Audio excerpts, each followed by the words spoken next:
I'm going to do this on the same sheet just so that you can see how this alters it massively. We're going to have an E minor blues scale. The formula for that is a root, a flat third, a fourth, a fifth, and a flat seven, which is my minor pentatonic. But what I do is I've got to add this flat five as well. Let me put that in a different colour. I know because it's the blue note I should be writing it in blue, but I'm going to do it in red. This is going to be the flat five here. I'm going to put it in an A-shaped octave. Look at that flat five, I put it there. If I know it's on the A string and I know my A-shaped octaves, I can just cross over and I can go there. Oh, there it is. That's where you live. But now I can see that it's in between the fourth and the fifth. So let me put it on here. That innocuous little move there has changed everything, because the flat five is also sharp four, but it's also AKA a tritone. And you'll find that if you go from the 12th fret to the 6th, that's a tritone. And if you go from the open to the 6th, that's a tritone as well. It's 3 tones going up.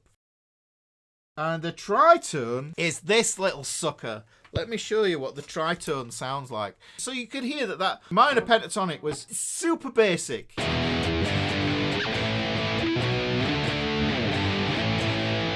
Super basic, kind of a bit pedestrian, very vanilla. But watch this. That's the tritone. AKA the devil's interval. Now if I build a power chord on that, go to the E, now you started to bring some metal into it, and you can hear that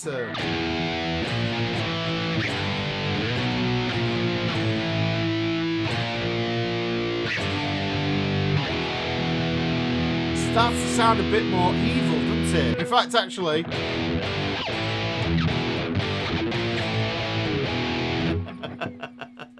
well, you could play it like that, because that's what it's based on. Now we can add it here.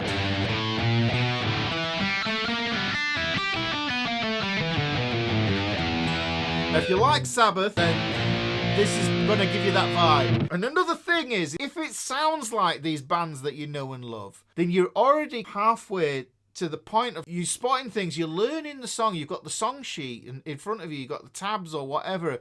And tabs don't show you where things live on the neck. You've got to figure that out. So if you've got this framework, then you can go, actually, it sounds like the blues scale does that. That's the tritone. It sounds evil.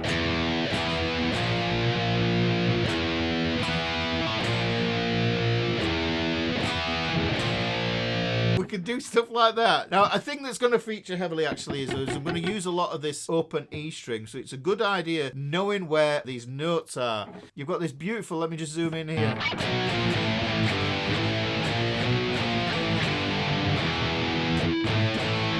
So I can play it as a 3-fingered.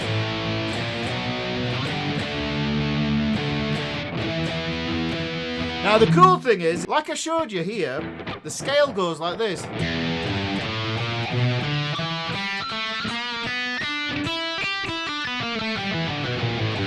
That's where the scale lives, down there in that position. I can move this up, like I mentioned, up an octave. And I take that scale up here.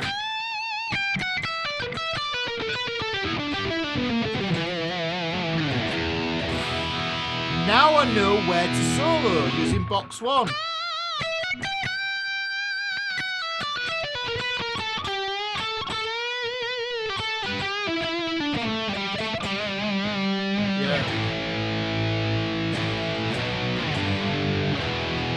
So I have the position to solo, but I know where the chords are going to live to write the thing. We can be very liberal with how we treat these notes here. We can base just power chords on them. They might not always sound right, especially when we start getting into more complex scales. But let me just show you what I was saying about fleshing these out. And then what it'll do is it will move us away from just playing roots and fifths, the basic power chord. So like I was saying here, that's the 4th, right? So we had the 4th here, and we got the 5th here. And then in between the 5th, look at that distance between there, guys, between the 5th and the flat 7th. You'll notice that gives you a minor third distance. We've got a minor third distance there. So let's go up there again. The flat 7 lives here. Okay, then we get up to the root note here again. Now this is a critical one because this is a root and this is a root here, guys. Instead of playing that low power chord down here, I can play a higher voiced one up here now. This is going to be my root note for the power chord.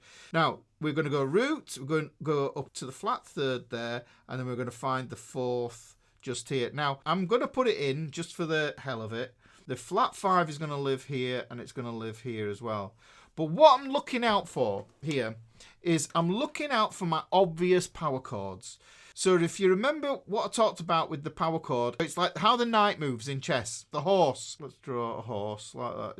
Does it look like a horse? Kind of. It looks more like a griffin or a parrot. But what we're going to do as well to help to flesh this out is we're going to put the other notes in on the D string. So we're going to have the flat 7 here, which means we get another root here. We can see where those repeating root notes happen. That's a root there in that E octave there. So let's go up here and we can see root to flat third here.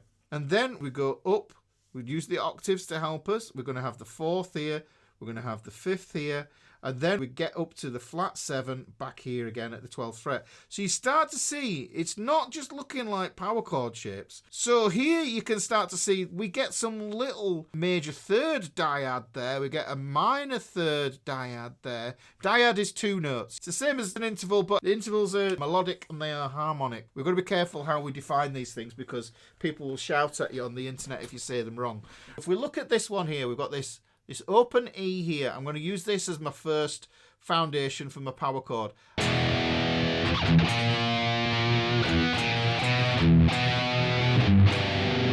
can see we've got this shape as well. Look, I can see that one where that lives there. But I do like this. I do like...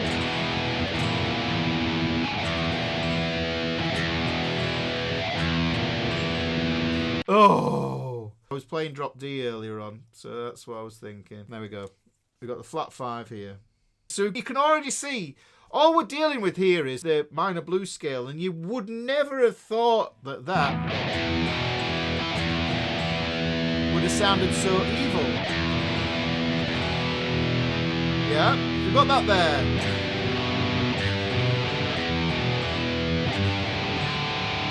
So any of those notes there are fair game. Even the open strings, look at that.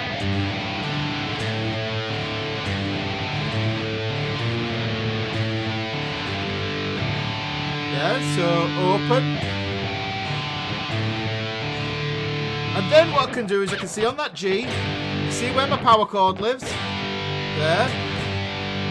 Moving up here, I can see where my power chord lives on that one. I can also see I've got this... Looks like the top half of a G shape there. Shape there.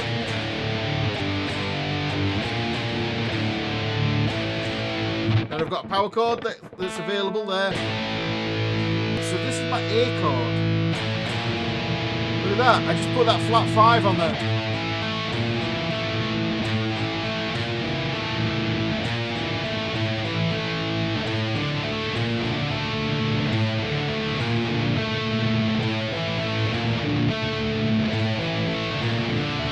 So because I can see where all the notes go, I can play these different shapes. Look at that. That's a shape there. I'm playing the flat 5, I'm playing the flat 7, and I'm playing this 4th here. So I'm playing...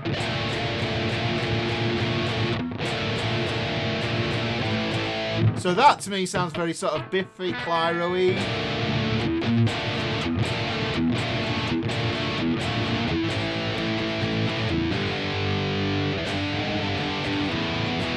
Now I can use these for just riffing as well.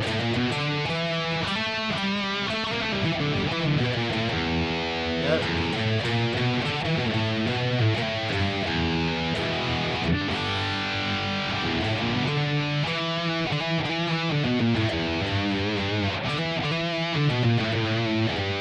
Now if I move up to the 7th fret, power chord's still there, but if you notice there's no 5th on it. So what ends up happening is we get this shape here.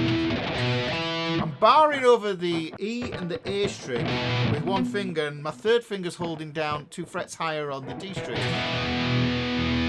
Yep. What I'm leveraging here actually is the way that perfect fourths work against each other, okay? This sound here, and I love this shape, because what you can do is you can make any power chord double heavier, yeah? If you've got this on an A string root note and a D here, we can just flip it and invert it. If we take the root note and we chuck it on the thick E string an octave down, then really we can think of it as an E in second inversion, yes? Or you could actually think of it as being a kind of a sus4, but I don't think that makes much sense because we're thinking about power chords, and I think perfect fifths and perfect fourths, they're inversions of each other, so just helps to think of them in like that. Now this is going to sound super, super heavy. That's a super heavy wave. Playing that B that we had before. If I play it like that, it's very rock.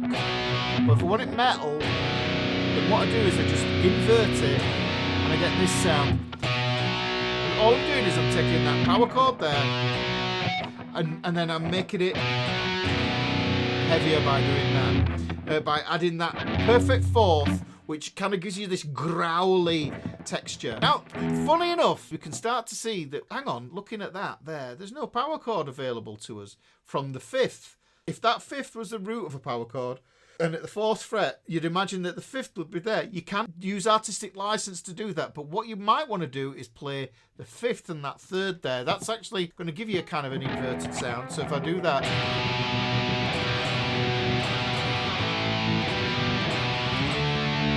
now we can get back to a bit more rock sort of thing. And it starts to introduce those things.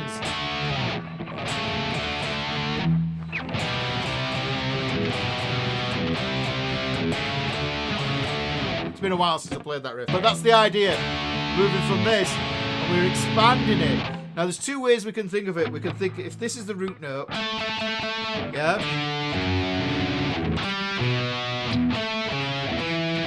then that's going to be the third. Yeah, so these are really inversions, but you can also think of them as sixths. Yeah, so that's a minor sixth. So these power chords, they're gonna teach you your intervals as well. Okay, so.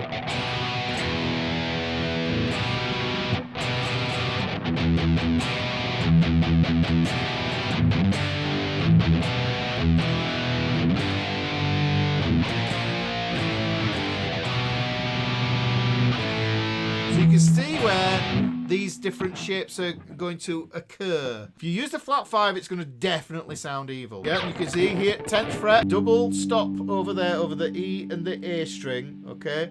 And then we've got this third finger on the D string. This is the whole point of understanding your inverting intervals. Because then you start to see how these things will work and you get these two notes, dyad inversions of each other. So you can take the perfect fifth and think to yourself, it's a perfect fourth as well. We can even take a normal power chord like this and just get rid of that extra one and just put it, play like that. Two notes. And it sounds heavy. Can you hear the heaviness? You can even double up on it. 2 octaves of dirt and filth.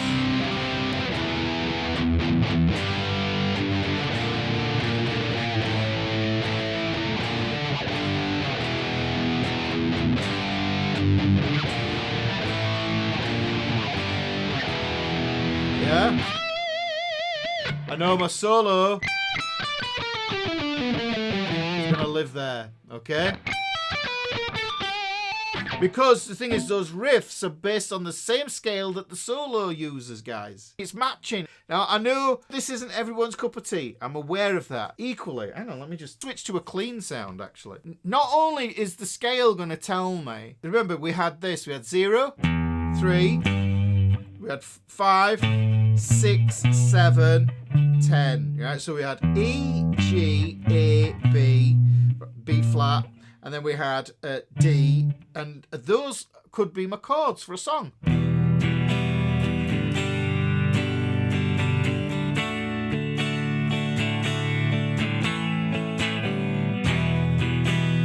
We we're just looking at the power chords as being a cheat, really, for not playing massively complex jazz chords. It's about a texture. If I played the flat 5, I'd get a B flat chord in it.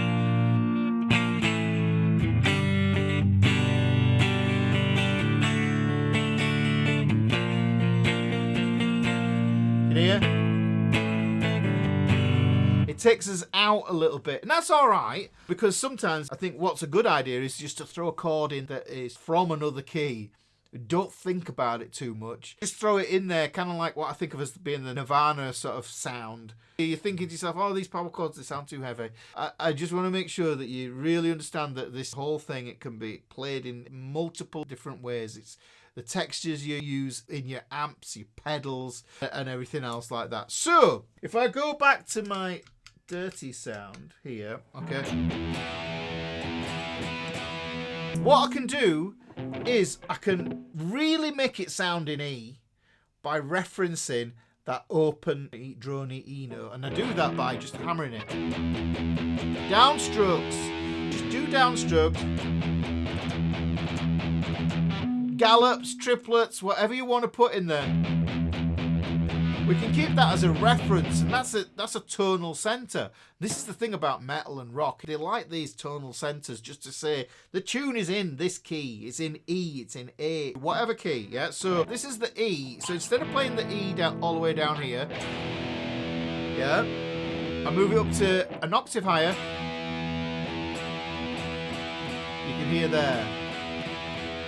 Right, so there's the E power chord. And what I can do is I can use these notes going down the A string now as foundation root notes for power chords. So if I do that, I'm going to go from the 10th fret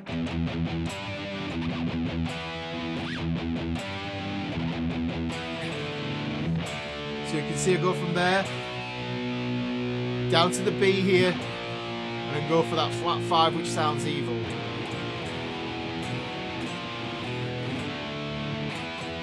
So the thing is, just to give you that idea that those can move down.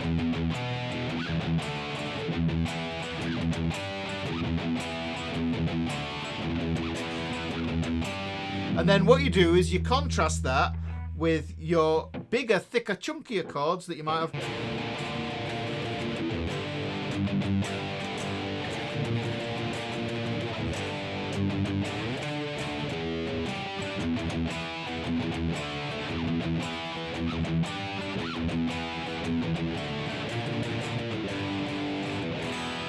Yeah, so we've got a whole bunch of other different ways we can utilize that. I'm being very, very, very generic.